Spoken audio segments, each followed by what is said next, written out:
Hi friends, welcome back to my channel. ಎಲ್ಲರೂ ಹೇಗಿದ್ದೀರಾ? ಎಲ್ಲರೂ ಆರಾಮಾಗಿದ್ದೀರಾ ಅಂತ ಅಂದ್ಕೊಳ್ತೀನಿ. ಇವತ್ತಿನ ವ್ಲಾಗನ್ನು ನಿಮ್ಮ ಜೊತೆ ಶೇರ್ ಮಾಡ್ತಾ ಇದ್ದೀನಿ. ಇದು 2-3 ದಿವಸದ ವ್ಲಾಗ್ ಅಂತ ಹೇಳ್ಬೋದು. ಇನ್ನು ಶ್ರಾವಣ ಮಾಸ ಕೂಡ ಬರ್ತಾ ಇದೆ, ಹಾಗಾಗಿ ನಾವು ಇನ್ನು ನಾನ್ ವೆಜ್ ಎಲ್ಲ ತಿನ್ನೋದಿಲ್ಲ.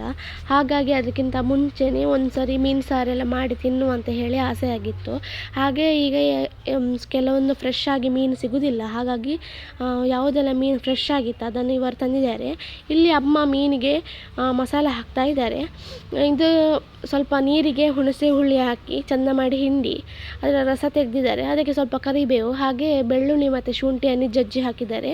ಹಾಗೆ ಸ್ವಲ್ಪ ಅರಿಶಿಣ ಮತ್ತು ಮೆಣಸಿನ ಹುಡಿ ಹಾಗೆ ಸ್ವಲ್ಪ ಉಪ್ಪು ಇಂಗು ಹಾಕಿ ಎಲ್ಲ ಮಿಕ್ಸ್ ಮಾಡಿ ಒಂಥರ ಮ್ಯಾರಿನೇಷನ್ ಮಾಡಲಿಕ್ಕೆ ಗೊಜ್ಜು ರೀತಿಯಲ್ಲಿ ಮಾಡ್ತಾ ಇದ್ದಾರೆ. ಇಲ್ಲಿ ನಾವು ಯಾವುದು ಮೀನು ತಂದಿದ್ದೀವಿ ಅಂತ ಹೇಳಿದ್ರೆ ಬೂತಾಯಿ ಮತ್ತು ಸಿಲ್ವರ್ ಫಿಶ್ ಮತ್ತು ಸ್ವಲ್ಪ ಬಂಗುಡೆ ಮೀನು, ಹಾಗೆ ಮಗಳಿಗಂತೂ ಸ್ವಲ್ಪ ಫ್ರಾನ್ಸ್ ತಂದಿದ್ದರು. ಅಂದರೆ ಅವರು ಮೀನಿನವರೇ, ಮಗಳಿಗೆ ಇಷ್ಟ ಅಂತ ಹೇಳಿ ಒಂದು 4 ಹಾಕಿದರು ಮೀನು, ಫ್ರಾನ್ಸ್ ಮೀನನ್ನು. ಹಾಗಾಗಿ ಈಗ ಅದನ್ನೆಲ್ಲ ಫ್ರೈ ಮಾಡಲಿಕ್ಕೆ ಇಡ್ತಾಯಿದ್ದೀವಿ. ಇಲ್ಲಿ ನಾನು ಸ್ವಲ್ಪ ಸಿಲ್ವರ್ ಫಿಶ್ಶಿದು ಮೀನು ಸಾರು ಕೂಡ ಮಾಡಿದ್ದೇನೆ, ಹಾಗೆ ಸ್ವಲ್ಪ ಫ್ರೈ ಕೂಡ ಮಾಡಿದ್ದೇನೆ. ಇಲ್ಲಿ ಈಗ ಅಮ್ಮ ಸ್ವಲ್ಪ ತೆಂಗಿನೆಣ್ಣೆ ಹಾಕ್ತಾ ಇದ್ದಾರೆ. ಮಸಾಲೆಗೆ ಸ್ವಲ್ಪ ತೆಂಗಿನೆಣ್ಣೆ ಹಾಕಿದರೆ ಮೀನಿಗೆ ಸ್ವಲ್ಪ ಚೆನ್ನಾಗಿ ಹಿಡಿತದೆ. ಹಾಗೆ ಮೀನು ಫ್ರೈ ಮಾಡುವಾಗ ಕೂಡ ಅಷ್ಟೇ, ಮೀನು ಮಸಾಲೆಯನ್ನು ಬಿಟ್ಕೊಳ್ಳೋದಿಲ್ಲ. ಹಾಗಾಗಿ ಸ್ವಲ್ಪ ತೆಂಗಿನೆಣ್ಣೆ ಕೂಡ ಹಾಕ್ತಾ ಇದ್ದೇವೆ.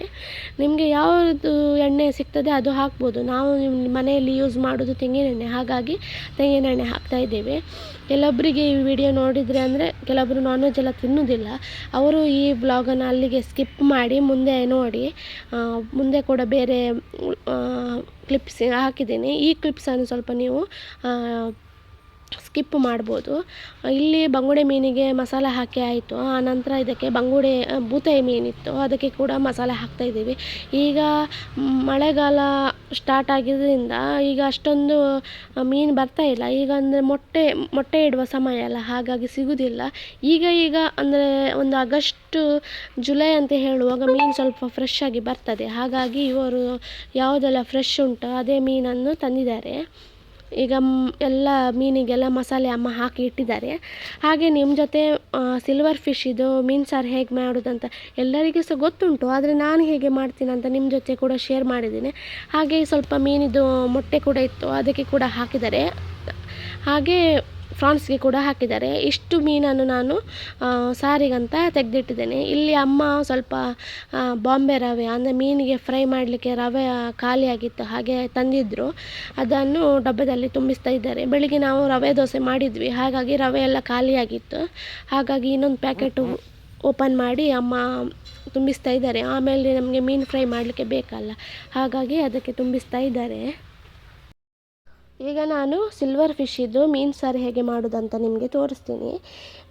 ಮೊದಲಿಗೆ ನಾವು ಮಸಾಲೆ ಮಾಡಿಕೊಳ್ಳುವ. ಇಲ್ಲಿ ನಾನು ಕೊತ್ತಂಬರಿ 1.5 ಚಮಚ ಇಲ್ಲ 1 ಚಮಚ ಅಷ್ಟು ತೊಗೊಂಡಿದ್ದೇನೆ.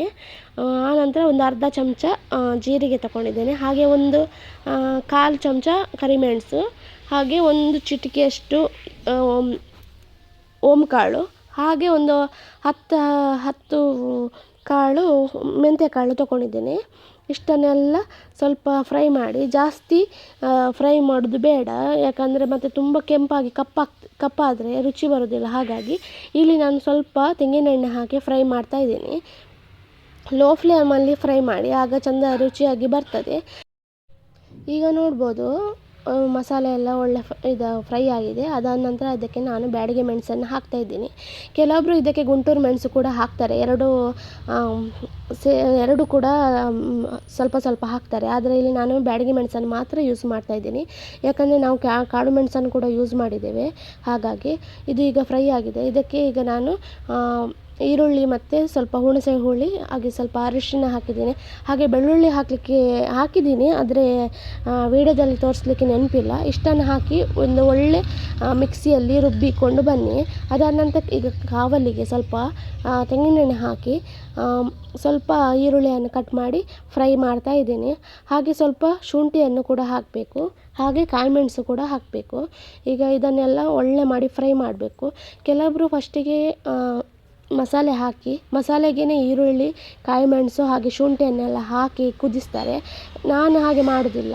ನಾನು ಸ್ವಲ್ಪ ಈರುಳ್ಳಿ ಕಾಯಿಮೆಣಸು ಹಾಗೆ ಶುಂಠಿಯನ್ನು ತೆಂಗಿನೆಣ್ಣೆಯಲ್ಲಿ ಚೆಂದ ಮಾಡಿ, ಜಾಸ್ತಿ ಏನಲ್ಲ, ಸ್ವಲ್ಪ ಕೆಂಪಾಗುವ ತನಕ ಸಹ ಅಲ್ಲ, ಒಂದು ಸ್ವಲ್ಪ ಕಲರ್ ಚೇಂಜಸ್ ಆದಷ್ಟು ಸಾಕು. ಆನಂತರ ಮಸಾಲೆ ಚೆಂದ ಮಾಡಿ ರುಬ್ಕೊಂಡು ಬಂದಿದ್ದೀನಲ್ಲ ಅದನ್ನು ಹಾಕಿ ಎಣ್ಣೆಯಲ್ಲಿ ಸ್ವಲ್ಪ ಫ್ರೈ ಮಾಡಬೇಕು. ಮೊದಲಿಗೆ ಸ್ವಲ್ಪ ನೀರು ಹಾಕೋದು ಬೇಡ, ಸ್ವಲ್ಪ ತೆಂಗಿನ ಎಣ್ಣೆಯಲ್ಲೇ ಮಸಾಲೆ ಸ್ವಲ್ಪ ಫ್ರೈ ಆಗಲಿ. ಈಗ ನೋಡ್ಬೋದು ಮಸಾಲೆ ಎಲ್ಲ ಒಳ್ಳೆ ಕುದಿ ಬರ್ತಾ ಇದೆ. ಹಾಗೆ ಮಿಕ್ಸಿಯಲ್ಲಿ ಉಳಿದಂತಹ ಮಸಾಲೆಗೆ ಸ್ವಲ್ಪ ನೀರು ಹಾಕಿ ಈ ಮಸಾಲೆಗೆ ಸೇರಿಸ್ತಾ ಇದ್ದೀನಿ. ಆನಂತರ ಇದು ಸಹ ಸರಿಯಾಗಿ ಕುದಿ ಬರಲಿ. ಆನಂತರ ಇದಕ್ಕೆ ಮೀನು ಹಾಕೋದನ್ನು ತೋರಿಸ್ತೀನಿ. ನಿಮಗೆ ಎಷ್ಟು ನೀರು ಬೇಕೋ ಅಷ್ಟು ಹಾಕ್ಕೊಳ್ಳಿ. ನಾನು ಇಲ್ಲಿ ಸ್ವಲ್ಪ ದಪ್ಪನೇ ಇಟ್ಟಿದ್ದೀನಿ, ಯಾಕಂದರೆ ಇದು ಸೈಡಿಗೆ ನಾವು ತಗೊಳ್ತಾ ಇದ್ದೀವಿ. ಮೇನ್ ಸಾರು ನಾವು ಟೊಮೆಟೊ ಸಾರು ಮಾಡ್ತಾ ಇದ್ದೀವಿ, ಹಾಗಾಗಿ ಇದು ಸರಿಯಾಗಿ ಕುದಿ ಬರಲಿ, ಆಮೇಲೆ ನಿಮಗೆ ತೋರಿಸ್ತೀನಿ. ಈಗ ನೋಡ್ಬೋದು ಮೀನಿನ ಮಸಾಲೆ ಒಳ್ಳೆಯಾಗಿ ಕುದಿ ಬರ್ತಾ ಇದೆ. ಈಗ ಮೀನಿಗೆ ಮಸಾಲೆಗೆ ಸ್ವಲ್ಪ ನಾವು ಉಪ್ಪು ಹಾಕಿ ಆನಂತರ ಅದನ್ನು ಕುದಿಸಬೇಕಾಗ್ತದೆ. ಹಾಗಾಗಿ ಸ್ವಲ್ಪ ಉಪ್ಪು ಹಾಕಿ ಒಳ್ಳೆ ಮಾಡಿ ಕುದಿಸ್ತಾ ಇದ್ದೀನಿ. ಅದಾದ ನಂತರ ಇದಕ್ಕೆ ಮೀನು ಹಾಕಬೇಕು. ನಾನಿಲ್ಲಿ ಯೂಸ್ ಮಾಡ್ತಿರೋದು ಸಿಲ್ವರ್ ಫಿಶ್. ಇದು ಫ್ರೈ ಕೂಡ ಮಾಡ್ಬೋದು, ಸಪ್ಪೆ ಮೀನು. ಹಾಗಾಗಿ ಸ್ವಲ್ಪ ಮೀನಿನ ಸಾರು ಸ್ವಲ್ಪ ಖಾರವಾಗಿ ಮಾಡಿದರೆ ಒಳ್ಳೆ ಆಗ್ತದೆ. ಮಕ್ಕಳಿಗೆ ಕೂಡ ಇದನ್ನು ತಿನ್ನಲಿಕ್ಕೆ ರವೆ ಫ್ರೈ ಮಾಡಿ ಕೊಟ್ಟರೆ ತುಂಬಾ ಚೆಂದ ಮಾಡಿ ತಿಂತಾರೆ. ಈಗ ನಾವು ಇಲ್ಲಿ ಮೀನನ್ನು ಹಾಕ್ತಾ ಇದ್ದೀವಿ. ಮತ್ತು ಇದು ಜಾಸ್ತಿ ಬೇಯಬೇಕಂತ ಏನಿಲ್ಲ, ಹಾಗಾಗಿ ಇದನ್ನು ಲೋ ಫ್ಲೇಮಲ್ಲಿಟ್ಟು ಒಂದು ಸಲ ಮೀನು ಹಾಕಿ 1-2 ನಿಮಿಷ ಆದಂತೆ ಆಫ್ ಮಾಡಿದರೆ ಆಯಿತು. ಈಗ ನೋಡ್ಬೋದು ಮೀನಿನ ಸಾರು ರೆಡಿಯಾಗಿದೆ. ಮೀನನ್ನೆಲ್ಲ ಮಸಾಲೆಗೆ ಹಾಕಿ ಆಗಿದೆ. ಆನಂತರ ಇದನ್ನು ಸೌಟಿನಲ್ಲಿ ತಿರುಗಿಸಬಾರ್ದು, ಮೀನು ತುಂಬಾ ಸಾಫ್ಟ್ ಇದು, ಹಾಗಾಗಿ ಪುಡಿ ಆಗ್ತದೆ. ಹಾಗಾಗಿ ಸ್ವಲ್ಪ ಹೀಗೆ ಇದು ಮಾಡಿದರೆ ಸಾಕು, ಮಿಕ್ಸ್ ಆಗ್ತದೆ. ಹೇಗೋ ಮಸಾಲೆ ಬಿಸಿ ಇರುವುದರಿಂದ ಮೀನು ಬೇಗನೆ ಬೇಯ್ತದೆ. ಹಾಗಾಗಿ ಫ್ಲೇಮನ್ನು ಆಫ್ ಮಾಡಿ ಮುಚ್ಚಳ ಮುಚ್ಚಿ ಇಟ್ಟರೆ ಮೀನಿನ ಸಾರು ರೆಡಿ ಆಗ್ತದೆ. ಇಲ್ಲಿ ಟೊಮೆಟೊ ಸಾರಿಗೆ ಕೂಡ ರೆಡಿ ಮಾಡ್ತಾ ಇದ್ದೆ. ಇಲ್ಲಿ ಟೊಮೆಟೊಗೆ ಸ್ವಲ್ಪ ಕಾಯಿಮೆಣಸು ಹಾಗೆ ಕೊತ್ತಂಬರಿ ಸೊಪ್ಪು, ಸ್ವಲ್ಪ ಉಪ್ಪು ಹಾಗೆ ಅರಿಶಿಣ, ಸ್ವಲ್ಪ ಮೆಣಸಿನ ಹುಡಿ ಹಾಗೆ ಸ್ವಲ್ಪ ಜೀರಿಗೆ ಹಾಕಿ ಕುದಿ ಬರಿಸ್ತಾ ಇದ್ದೀನಿ. ನಾವು ಈ ಥರ ಮಾಡ್ತೇವೆ. ಹಾಗೆ ಇನ್ನೊಂದು ಸಲ ಟೊಮೆಟೊವನ್ನು ರುಬ್ಬಿ ಕೂಡ ಮಾಡ್ತೀವಿ ಟೊಮೆಟೊ ಸಾರು. ಇವತ್ತು ರುಬ್ಬಿ ಮಾಡ್ತಾಯಿಲ್ಲ, ಹೀಗೇ ಕಟ್ ಮಾಡಿ ಹಾಕ್ತಾಯಿದ್ದೀನಿ. ಸ್ವಲ್ಪ ಹಣ್ಣು ಟೊಮೆಟೊ ಇದ್ದರೆ ತುಂಬಾ ಒಳ್ಳೆಯದಾಗ್ತದೆ. ಮನೆಯಲ್ಲಿ ಹಣ್ಣಿದ್ದಂಥ ಟೊಮೆಟೊ ಅಷ್ಟೊಂದು ಇರಲಿಲ್ಲ, ಸ್ವಲ್ಪ ಕಾಯಿಯೇ ಆಗಿತ್ತು, ಆದರೂ ಹಾಕಿದ್ದೇವೆ. ಹಾಕಿ ಸರಿಯಾಗಿ ಕುದಿ ಬಂದ ನಂತರ ಇದಕ್ಕೆ ಬೇಯಿಸಿದ ಬೇಳೆ ಹಾಕಿದರೆ ರಸಮ್ ಮಾಡುವಂತ ಅಂದ್ಕೊಂಡಿದ್ದೇವೆ. ಈಗ ಒಳ್ಳೆ ಕುದಿ ಬರಬೇಕು, ಟೊಮೆಟೊ ಎಲ್ಲ ಚೆಂದ ಮಾಡಿ ಬೆಂದು ಸಾಫ್ಟ್ ಆಗಬೇಕು. ಹಾಗೆ ಕೊತ್ತಂಬರಿ ಸೊಪ್ಪೆಲ್ಲ ಹಾಕಿರ್ತೀವಲ್ಲ ಅದರ ಜೊತೆ ಸಾಫ್ಟಾಗಿ ಒಳ್ಳೆ ರುಚಿಯಾಗಿ ಬರ್ತದೆ. ಹಾಗೆ ಇದಕ್ಕೆ ಬೇಯಿಸಿದ ಬೇಳೆ ಕೂಡ ಹಾಕ್ತಾ ಇದ್ದೀನಿ. ಟೊಮೆಟೊ ಸಾರಿಗೆ ಬೇಳೆ ಹಾಕಿ ರಸಮ್ ಮಾಡಿದ್ದು ತುಂಬಾ ರುಚಿಯಾಗಿ ಬರ್ತದೆ. ಹಾಗಾಗಿ ಇದಕ್ಕೆ ಸ್ವಲ್ಪ ಬೇಯಿಸಿದ ಬೇಳೆಯನ್ನು ಹಾಕಿ ಈಗ ಬೇಳೆ ಹಾಕಿದ ನಂತರ ಕೂಡ ಬೇಳೆ ಮತ್ತು ಟೊಮೆಟೊ ಕೂಡ ಒಳ್ಳೆಯಾಗಿ ಕುದಿ ಬರಬೇಕು. ಆದ ನಂತರ ಇದಕ್ಕೆ ಒಗ್ಗರಣೆ ಹಾಕಿದರೆ ಆಯಿತು. ಹಾಗೆ ನಾವು ಮನೆಯಲ್ಲೇ ಸ್ವಲ್ಪ ಸಾಂಬಾರು ಹುಡಿ ಇತ್ತು, ಅಂದರೆ ರಸಮ್ ಹುಡಿ, ಅದನ್ನು ಕೂಡ ಇದಕ್ಕೆ ಹಾಕಿದ್ದೇವೆ. ಈಗ ರಸಮ್ ಕೂಡ ರೆಡಿಯಾಗಿದೆ. ಇದಾದ ನಂತರ ಇದು 2 ಡೇಸ್ ಬಿಟ್ಟು ಆದ ನಂತರ ಮಾಡಿದಂತಹ ವೀಡಿಯೋ. ಇಲ್ಲಿ ಈ ದಿವಸ ಆಟಿ ಅಮಾವಾಸ್ಯೆ ಅಂತ ಹೇಳ್ತಾರಲ್ಲ, ಹಾಗೆ ಆಟಿ ಅಮಾವಾಸ್ಯೆಯಲ್ಲಿ ಮದ್ದು ಕುಡಿಲಿಕ್ಕೆ ಇರ್ತದೆ. ಹಾಗಾಗಿ ಮಗಳು ಮದ್ದು ಕುಡಿಲಿಕ್ಕೆ, ಅಂದರೆ ನಾನೇ ಕುಡಿತೀನಿ ಅಂತ ಹೇಳಿ ಕುಡಿತಾ ಇದ್ಲು. ಆನಂತರ ಸ್ವಲ್ಪ ವಾಂತಿ ಬಂತು ಅವಳಿಗೆ. ಹಾಗಾಗಿ ಆನಂತರ 2ನೇ ಸಲ ನಾನೇ ಮದ್ದು ಕುಡಿಸ್ತಾ ಇದ್ದೀನಿ. ಹಾಗೆ ಸ್ವಲ್ಪ ಕೈಯಲ್ಲಿ ಬೆಲ್ಲ ಕೊಟ್ಟಿದ್ದೆ, ಆಮೇಲೆ ಎಂತ ಆಗಲಿಲ್ಲ, ಸರಿಯಾಗಿ ಕುಡಿದ್ಲು. ಇದು ನೋಡಿ, ಇದು ಅವಳೇ ನಾನೇ ಕುಡಿತೀನಿ ಅಂತ ಹೇಳಿ ಕುಡ್ದಂತಹ ಮದ್ದಿದ್ದು. ಮೂಗೆಲ್ಲ ಹಿಡ್ಕೊಂಡು ನಾನೇ ಕುಡಿತೀನಿ ಅಂತ ಹೇಳಿ ಹಠ ಮಾಡಿದ್ಲು. ಒಂದೇ ಸಲ ಬಾಯಿಗೆ ಹಾಕ್ಕೊಳ್ಬೇಕಂತ ಹೇಳಿದ್ವಿ, ಆದರೆ ಅವಳು ಸ್ವಲ್ಪನೇ ಹಾಕ್ಕೊಂಡು ರುಚಿ ನೋಡಿದ್ಲು. ಆನಂತರ ಅವಳಿಗೆ ವಾಂತಿ ಆಯಿತು. ಯಾಕಂದರೆ ಅವಳಿಗೆ ಸ್ವಲ್ಪ ಹಿಂದಿನ ದಿವಸ ಸ್ವಲ್ಪ ಕಫ ಆಗಿ ಕೆಮ್ಮೆಲ್ಲ ಇತ್ತು. ಹಾಗೆ ಅವಳಿಗೆ ಕುಡಿಲಿಕ್ಕೇ ಆಗಲಿಲ್ಲ. ಆಮೇಲೆ ಆಟಿ ಅಮಾವಾಸ್ಯೆ ನಂತರ ನೆಕ್ಸ್ಟ್ ಶುರು ಆಗಿದೆ GSP ಅವರಿಗೆ ಶ್ರಾವಣ ಮಾಸ. ಶ್ರಾವಣ ಮಾಸದಲ್ಲಿ ನಮಗೆ ಚೂಡಿ ಪೂಜೆ ಇರ್ತದೆ. 1 ತಿಂಗಳು ಚೂಡಿ ಪೂಜೆ ಇರ್ತದೆ ಅಂತ ಹೇಳ್ಬೋದು. ಅಂದರೆ ಒಂದು ಶುಕ್ರವಾರ ಮತ್ತು ಒಂದು ಭಾನುವಾರ, ಹಾಗೆ ತಿಂಗಳಲ್ಲಿ ಬರುವಂತಹ ಶುಕ್ರವಾರ ಮತ್ತು ಆದಿತ್ಯವಾರ ಪೂಜೆ ಮಾಡಲಿಕ್ಕೆ ಇರ್ತದೆ. ಹಾಗಾಗಿ ಈ ಶ್ರಾವಣ ಮಾಸದಲ್ಲಿ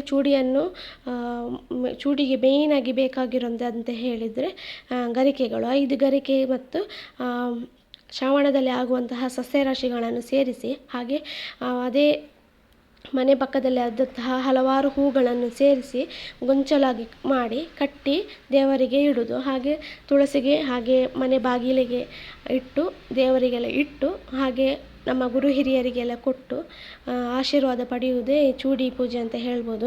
ಈಗ ಬೆಳಿಗ್ಗೆನೇ ಎದ್ದು ಗುಡಿಸಿ ಒರೆಸಿ ಎಲ್ಲ ಆಗಿ ನೈವೇದ್ಯ ಎಲ್ಲ ಮಾಡಿ ತುಳಸಿಗೆ ಪೂಜೆ ಮಾಡ್ತಾ ಇದ್ದೇನೆ. ಫಸ್ಟಿಗೆ ತುಳಸಿಗೆ ದೀಪ ಎಲ್ಲ ಹಚ್ಚಿ, ಆನಂತರ ಕುಂಕುಮ ಎಲ್ಲ ಹಚ್ಚಿ ನಾವು ಕೂಡ ಹಚ್ಕೊಂಡು, ಆಮೇಲೆ ಹಣ್ಣು ಕಾಯೆಲ್ಲ ಮಾಡಿಕೊಂಡು ನೈವೇದ್ಯ ಎಲ್ಲ ಕೊಟ್ಟು ಆರತಿ ಎತ್ತಬೇಕು. ಅದಾದ ನಂತರ ಮನೆ ಬಾಗಿಲ ಹತ್ರ ಬಂದು ರಂಗೋಲಿ ಹಚ್ಚಿ ಬಾಗಿಲಿಗೆ ಕೂಡ ಹೊಸಲಿಗೆ ಕೂಡ ಕುಂಕುಮ ಎಲ್ಲ ಹಚ್ಚಿ ಮತ್ತು ಚೂಡಿಯನ್ನು ಇಟ್ಟು ಆನಂತರ ಪೂಜೆ ಮಾಡಬೇಕು. ಹಾಗೆ ಸೂರ್ಯದೇವರಿಗೆ ಕೂಡ ಇಡಲಿಕ್ಕೆ ಉಂಟು. ತುಳಸಿ ಪೂಜೆ ಆದ ನಂತರನೇ ಸೂರ್ಯದೇವರಿಗೆ ಕೂಡ ನಾವು ಚೂಡಿ ಇಡಬೇಕಾಗ್ತದೆ.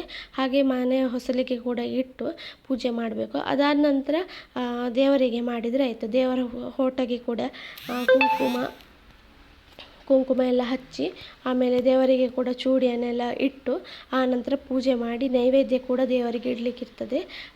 ಇದಾದ ನಂತರ ದೇವರಿಗೆಲ್ಲ ಕೈಯೆಲ್ಲ ಮುಗಿದು ಆದ ನಂತರ ಗಂಡನಿಗೆ ಚೂಡಿಯನ್ನು ಕೊಟ್ಟು ಗಂಡನ ಆಶೀರ್ವಾದ ಪಡೆದು ಆನಂತರ ನಾವು ಅದನ್ನು ಮುಟ್ಕೊಳ್ಬೇಕಾಗ್ತದೆ. ಹಾಗೆ ಚೂಡಿಯನ್ನು ದೇವಸ್ಥಾನಕ್ಕೆ ಕೂಡ ಹೋಗಿ ಇಟ್ಟು ಬರ್ಬೋದು. ಆನಂತರ ನಮ್ಮ ಮನೆಯಲ್ಲಿ ಅತ್ತೆ ಇದ್ದರೆ, ಹಾಗೆ ಯಾರಾದರೆ ನಾದಿನಿ ಇದ್ದರೆ, ನಮ್ಮಕ್ಕಿಂತ ದೊಡ್ಡವರಿದ್ದರೆ ಅವರಿಗೆ ಚೂಡಿಯಲ್ಲಿ ಕೊಟ್ಟು ಅವರ ಆಶೀರ್ವಾದ ಕೂಡ ಪಡೀಲಿಕ್ಕಿರ್ತದೆ. ಹಾಗೆ ಕೆಲವೊಂದು ಹಿಂದಿನ ಕಾಲದಲ್ಲೆಲ್ಲ ಕೆಲವೊಬ್ಬರು ದೂರದಲ್ಲಿ ಊರಲ್ಲಿ ಇರ್ತಾರೆ, ಅವರಿಗೆಲ್ಲ ಚೂಡಿಯನ್ನು ಪೋಸ್ಟ್ ಮೂಲಕ ಕಳಿಸ್ತಿದ್ರು. ಈಗ ಜಾಸ್ತಿ ಯಾರು ಕಳಿಸೋದಿಲ್ಲ, ಕೆಲವೊಬ್ಬರು ಮಾತ್ರ ಕಳಿಸ್ತಾರೆ. ಓಕೆ ಫ್ರೆಂಡ್ಸ್, ಇಲ್ಲಿಗೆ ಈ ವ್ಲಾಗನ್ನು ಇಲ್ಲಿಗೆ ಮುಗಿಸ್ತೀನಿ. ನೋಡಿದ್ರಲ್ಲ 2-3 ದಿವಸದ ವ್ಲಾಗನ್ನು ಒಟ್ಟಿಗೆ ಒಂದೇ ವ್ಲಾಗ್ ಮೂಲಕ ನಿಮಗೆ ತೋರಿಸಿದ್ದೇನೆ. ನೆಕ್ಸ್ಟ್ ವ್ಲಾಗಲ್ಲಿ ಸಿಗ್ತೀನಿ. ಅಲ್ಲಿವರೆಗೆ ಟೇಕ್ ಕೇರ್, ಬಾಯ್ ಬಾಯ್. ಕೆಲವೊಂದು ಮಕ್ಕಳು ಆಟ ಆಡೋದು ಕ್ಲಿಪ್ಸನ್ನೆಲ್ಲ ಸೇರಿಸಿದ್ದೇನೆ. ನೆಕ್ಸ್ಟ್ ವ್ಲಾಗಲ್ಲಿ ಸಿಗ್ತೀನಿ. ಅಲ್ಲಿವರೆಗೆ ಟೇಕ್ ಕೇರ್, ಬಾಯ್ ಬಾಯ್.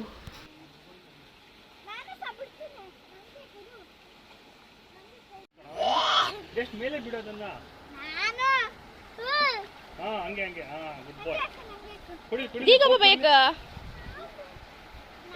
तक दीतु एक केळ खाली जला वाढना उचलून केळ असे